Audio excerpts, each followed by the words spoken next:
Hi everybody, Shannon Petrovich with Therapist Talks. In this next installment of what I've decided to call my Front Row Seat series, I was asked by many viewers to look at and comment on Jada and Will Smith.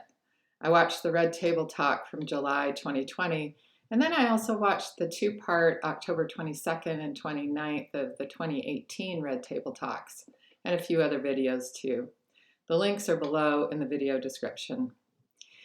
I'm not certain what viewers were thinking about these two. I noticed other YouTubers were dissecting their body language in this recent table talk of their tell-all, but I came away with a tremendous respect for Jada and Will, and I wanted to use this front row seat to look at how two people can work through some very hard times and put back together a very loving and mature relationship. So buckle up and let's go for a ride on this very fascinating 25-year Hollywood relationship and marriage. In many ways, what we see in Jada and Will are the complete opposites of what we heard and talked about in the audios of Johnny and Amber. Although, as we saw, Johnny was attempting to set some boundaries in the end, in general, their relationship was pure boundaryless chaos. Self-destruction and other destruction, anger, violence, and constant profanity. Will and Jada, by contrast, are two people who also come from significant childhood trauma, who early on show signs of narcissistic traits on Will's part and codependence traits on Jada's part, and significant attachment issues on both their parts, and yet they commit to take ownership of themselves, their past, their journey as individuals and as a couple. They're determined not to create violence, anger, chaos, or even intense and abusive language in their family. We see two people who commit to struggle mightily, work hard to get past their past, and in these struggles find true connection, genuine authenticity, and integrity within themselves and within their marriage. This shows us a front row seat to a mature relationship. So let's look deeper at what makes this work. In part one of the Red Table Talk on October 22nd, 2018, Will and Jada are talking about their beginnings. At around the 15-minute mark, Will shared that they were having a Pictionary party at their house, and in front of 20 people, Jada told him to shut the F up. He pulled her aside and told her he grew up watching his father punch his mother in the face, and he would not create a space for profanity and violence. He told her that they will not talk to each other that way, will not raise their voices or use profanity, and there will be no violence, or they can't be together. She cussed again, and he said, "Go." She started to cry and asked if he would really break up with her for that, and he said yes. In this, we see boundary setting at its finest. Will has decided for himself that he will not recreate his past, and he's holding himself as well as his significant other to a very high standard in order to accomplish this. Many who grow up in domestic violence determine not to repeat it, but when frustrations flare, they don't hold themselves to these commitments. They minimize, justify, and excuse their behavior, often saying, well, my mom or my dad was way worse than I am. I might have pushed you, but I didn't hit you. Or I might have slapped you, but I didn't punch you. Or I punched you, but only once or twice. I'm sorry. I'll try not to do it again. But I'm not as bad as what I grew up with, so deal with it. Or they may not even get physical at all, but they will annihilate each other with their words, degrading, belittling, intentionally going for the lowest blow when they have a fight. Will tells Jada in this very beginnings of their dating that they're not going to let any of that into their lives. And Will, Jada, and Willow, their daughter, say that they held to these commitments for over 20 years. Will goes on to say, we took communications classes and on, which means that he knew he couldn't expect to just know how to do this. His role models were deeply flawed. He knew he had to back up this boundary with action to learn how. He and Jada then explained that they learned how to take a break, handle themselves, come to peace within themselves, and then come back together to work it out. He talked about how anger and abusive language is addictive, and once you let it out or say something horrible, you can't put it back. They both said their priority was to build a family. So I did a few videos on these same skills, including 4 crucial communication strategies, 7 communication mistakes that ruin relationships, and 10 fair fighting strategies for couples. When you incorporate these skills and strategies, you can get these kinds of results. Of course, that's if both people are willing to work this hard and to put in these boundaries and put these boundaries and skills into practice. Around the 20-minute mark, they start talking about some really painful times in their marriage. On the outside, all was going really well, but Jada was miserable. She was cracking under the weight of holding up the facade. Will said that Jada cried every morning for 45 days straight.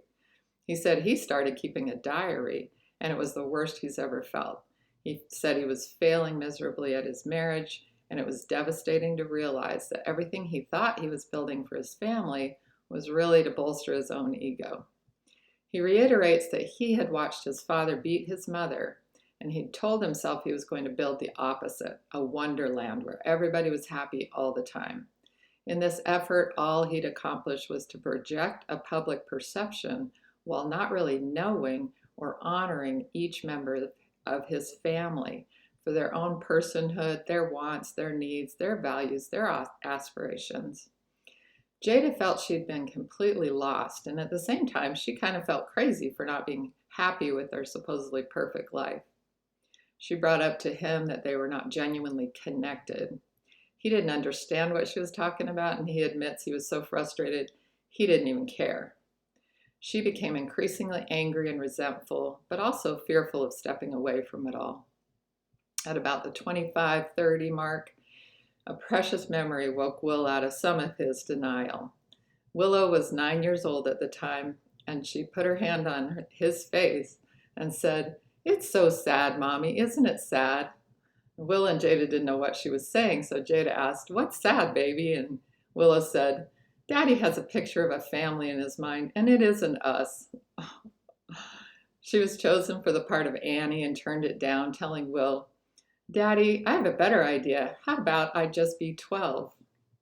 And Willow created a third wake-up moment for Will when she told him she didn't want to do the whip my hair routine that she had been doing. He wouldn't accept this, and they argued a little bit back and forth, and then she went to bed. She came down the next morning with her head totally shaved. He was shocked at the clear statement of done, and he realized that he was building what he wanted for her. Then the last straw was when Jada talked about her 40th birthday and how this was a turning point for her. This segues into part 2 of this series, so October 29th. Will said he had spent 3 years prepping for the biggest 40th birthday bash he could imagine for Jada. Jada saw it as the most ridiculous display of his ego. Jada was miserable throughout the magical evening, and she had him cancel the next day's activities. The next day they had a big confrontation, and she let him know she couldn't live in the inauthenticity of living up to an idea for him. She had to be honest and tell him how she really felt.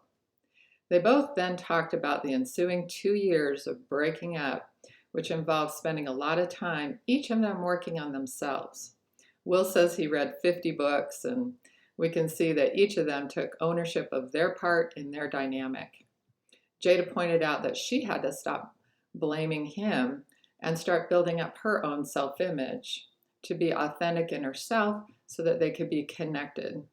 They broke down their fantasies and began to see each other as the human beings that they really are. They both talked about being therapized, and clearly they had some good therapy that helped each of them heal themselves so they could come back together whole. Will admits something really crucial here. He says, "I was an insecure little boy who wanted Jada to say I was great. If she didn't, the dragon came out." In this, he admits to some underlying narcissistic traits that could easily have continued to run amok in their lives. Truly, it's so great that he started with the premise of no intense profane talk, no violence, etc., because they could have had a relationship very much like Amber and Johnny if they hadn't. I talk about this in my video, The Narcissistic Collapse. Someone with narcissistic traits is like a hot air balloon. They need constant supply of hot air or it literally collapses. The collapse usually starts with an implosion and then an explosion. Will spent all his energy puffing up his fragile ego structure with all his endeavors and all of his external stuff, making their lives look perfect and expecting Jada and the kids to do this as well.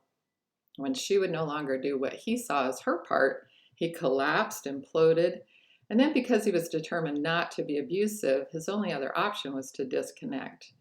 He says he told her, "I retire. I can't make you happy, so go be happy and come back with your happy self." Jada shared that in her childhood trauma, she learned that love was about being needed, and so she accepted this role as his cheerleader and hot air supply, and she allowed his extreme displays of ego. She did her part to puff him up and support him, but over time she internalized a ton of anger and resentment. What she wanted most is what we all long for: to feel genuinely connected, to know and be known, to love and be loved, to feel heard and to hear, to feel seen and to see. But everything was about the external facade. She also felt it was his job to make her feel a certain way and realized that that wasn't true either. In the final 10 minutes of part 2, we see the culmination of what they've learned and how they've grown. Jada shares that connecting is now genuine and real between them, that they see themselves in a life partnership with a solid foundation. Will says they are devoted to each other for life and they can love each other through everything.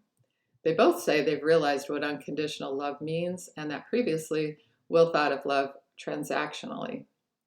Jada shares that feeling love for each other for the truth of who you are and honoring and being there for each other no matter what has made them both happier than they've ever been.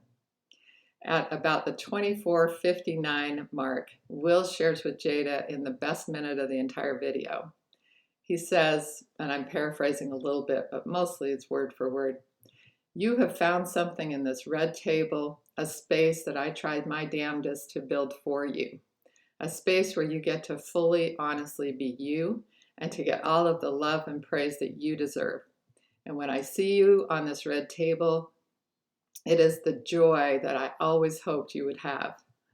In this, he clearly knows her. In this, it's clear that he now knows her.